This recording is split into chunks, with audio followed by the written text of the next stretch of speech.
നമ്മുടെയൊക്കെ ഇപ്പോഴത്തെ പ്രശ്നം എന്താണെന്ന് ചോദിച്ചാൽ അതിലൊന്ന് പശ്ചിമേഷ്യയിലെ യുദ്ധം തന്നെയാണ്. യുദ്ധം അങ്ങ് പശ്ചിമേഷ്യയിലാണെങ്കിലും നമ്മുടെ ഗ്യാസിന്റെ ലഭ്യതയും പെട്രോൾ, ഡീസൽ ഇവയൊക്കെ ഇത് ബാധിച്ചു തുടങ്ങി.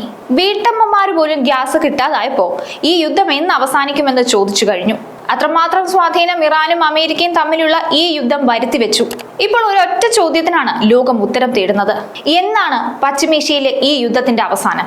അടുക്കളയിലെ ഗ്യാസ് സിലിണ്ടർ മുതൽ വാഹനങ്ങളിലെ ഇന്ധനം വരെ പൊള്ളുന്ന വിലയിലേക്ക് കുതിക്കുമ്പോൾ ഒരു സാധാരണക്കാരന്റെ മനസ്സിൽ ഉയരുന്ന ആദ്യ ചോദ്യം ഈ യുദ്ധം എന്ന് അവസാനിപ്പിക്കും എന്ന് തന്നെയാണ്. ദൂരെ എവിടെയോ നടക്കുന്ന സംഘർഷങ്ങൾ നമ്മുടെ നിത്യജീവിതത്തെ ഇത്രമേൽ പിടിച്ചുലയ്ക്കുമെന്ന് ആരും കരുതിയിരുന്നില്ല.